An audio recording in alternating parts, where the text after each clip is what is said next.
Akashvani Adilabad 100.2 FM మనస్సు నిండా।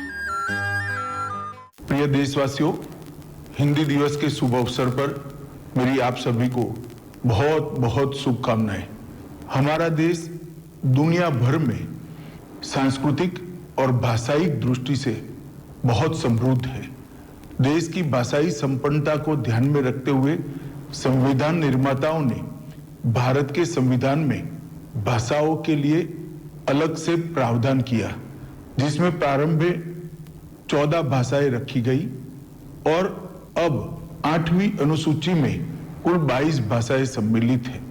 भारत की सभी भाषाएं महत्वपूर्ण हैं, उसका अपना अपना एक समृद्ध इतिहास है और विभिन्न भारतीय भाषाओं के साथ समन्वय स्थापित करते हुए हिंदी ने जनमानस के मन में एक विशेष स्थान भी प्राप्त किया है। यही कारण है कि आजादी के आंदोलन में अनेक स्वतंत्रता सेनानियों ने महात्मा गांधी, सरदार वल्लभ भाई पटेल, विनोबा भावे, आचार्य कृपलानी, काका साहेब कालेलकर, जवाहरलाल नेहरू, ये सभी ने हिंदी को संपर्क भाषा बनाकर आंदोलन की गति को बढ़ाने का प्रयास किया। स्वराज प्राप्ति के हमारे स्वतंत्रता आंदोलन में स्वभाषा का आंदोलन निहित ही था। स्वतंत्रता प्राप्ति के बाद हिंदी की महत्वपूर्ण भूमिका को देखते हुए संविधान निर्माताओं ने अनुच्छेद 343 द्वारा संघ की राजभाषा हिंदी और देवनागरी लिपि को अपनाया। संविधान के अनुच्छेद 351 में हिंदी भाषा के विकास के लिए हमें निर्देश भी संविधान ने किया है। देशवासियों, माननीय प्रधानमंत्री श्री नरेंद्र मोदी जी के प्रेरणादायक नेतृत्व में आज जब पूरा देश आजादी का अमृत महोत्सव मना रहा है और प्रत्येक क्षेत्र में हम नई ऊर्जा के साथ नए संकल्प ले रहे हैं, ऐसे में यह सामूहिक प्रयास होना चाहिए कि राजभाषा हिंदी को लेकर संविधान द्वारा निर्धारित लक्ष्यों को हम प्राप्त करें। किसी भी लोकतांत्रिक देश में सरकारी कामकाज की भाषा तभी सार्थक भूमिका अदा कर सकती है जब देश के जन सामान्य से वो जुड़ी हो और जितने भी निर्णय लिए जाते हैं, जितनी भी नीतियां बनती हैं, वो नीतियां तभी लोकभोग्य हो सकती है जब वो स्थानीय लोगों की भाषा में हो, जन सामान्य में लोकप्रिय हो।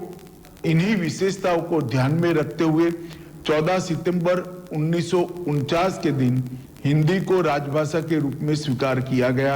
इसके साथ ही राजभाषा हिंदी में आवश्यकता के अनुसार शब्दावली निर्माण, वर्तनी के मानकीकरण किए गए और सरकारी कार्यों में हिंदी को बढ़ावा देने के लिए प्रेरणा प्रोत्साहन की नीति अपनाई गई। राजभाषा की इस विकास यात्रा में हमने कई पड़ाव पार कर लिए हैं, लेकिन अभी भी बहुत कुछ करना बाकी है। विगत 3 वर्षों में प्रधानमंत्री जी के नेतृत्व में सरकारी कामकाज में हिंदी का प्रयोग अधिक हो, इसके लिए गृह मंत्रालय का राजभाषा विभाग निरंतर प्रयासरत है, जिससे विभिन्न मंत्रालयों विभागों में हिंदी का कामकाज तेजी से बढ़ा है। मुझे ये बताते हुए हर्ष हो रहा है कि वर्तमान में गृह मंत्रालय में ज्यादातर कार्य हिंदी में किया जाता है तथा कई अन्य मंत्रालयों के माननीय मंत्रियों ने भी अपना अधिकांश कार्य राजभाषा हिंदी में करना शुरू किया है।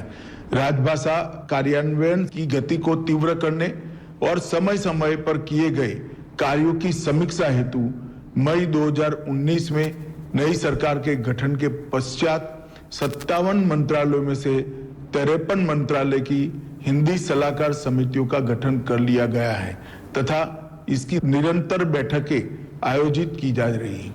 देश भर में विभिन्न शहरों में राजभाषा के प्रयोग को बढ़ाने की दृष्टि से अब तक कुल 527 नगर राजभाषा कार्यान्वयन समितियों का गठन किया जा चुका है।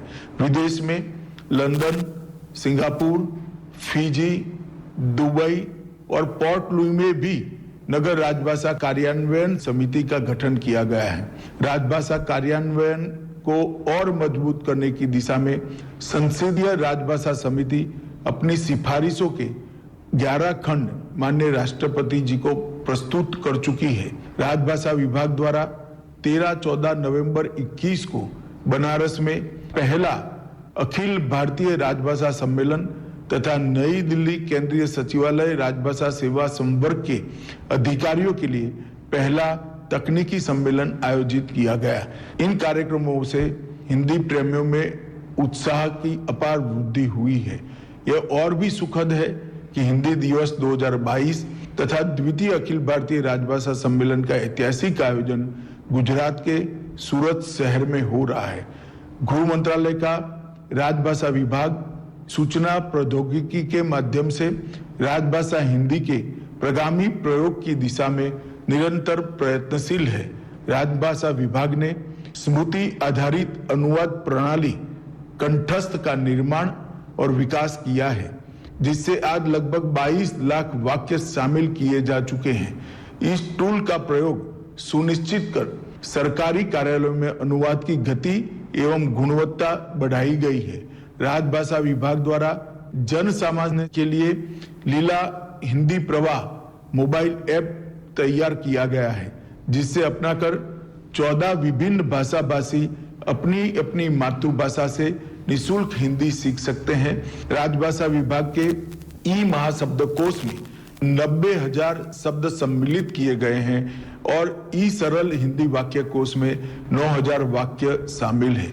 माननीय प्रधानमंत्री श्री नरेंद्र मोदी जी के नेतृत्व में देश को नई शिक्षा नीति मिली, जिसमें मातृभाषा में शिक्षा देने को प्राथमिकता दी जा रही है।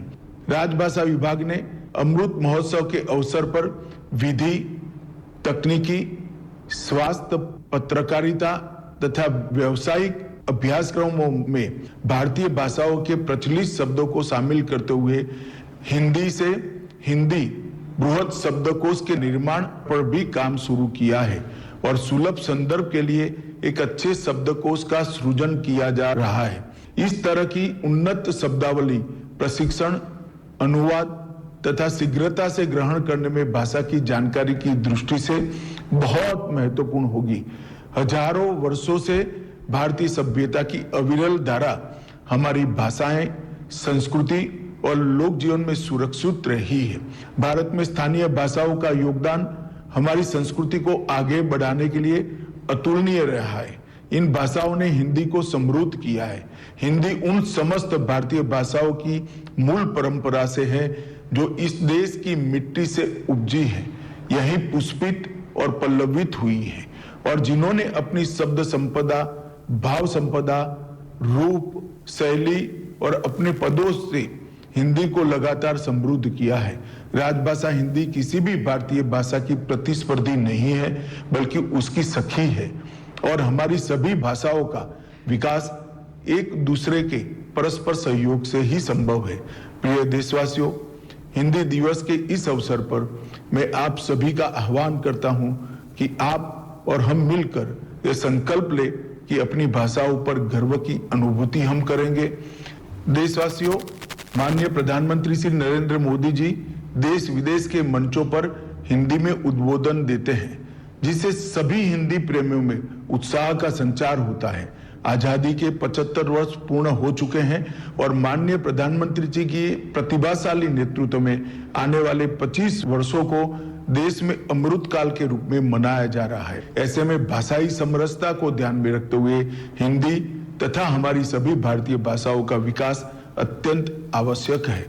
आइए आज संकल्प लें कि दैनिक कार्य में, कार्यालय के कामकाज में अधिक से अधिक काम हिंदी तथा स्थानीय भाषाओं में कर दूसरों के लिए अनुकरणीय उदाहरण प्रस्तुत करें और हमारी युवा पीढ़ी को भी इस रास्ते पर हम ले जाएं। हिंदी दिवस के शुभ अवसर पर आप सभी को पुनः मेरी हार्दिक शुभकामनाएं हैं। वंदे मातरम। ఆకాశవాణి ఆదిలాబాద్ 100.2 FM మనస్సు నిండా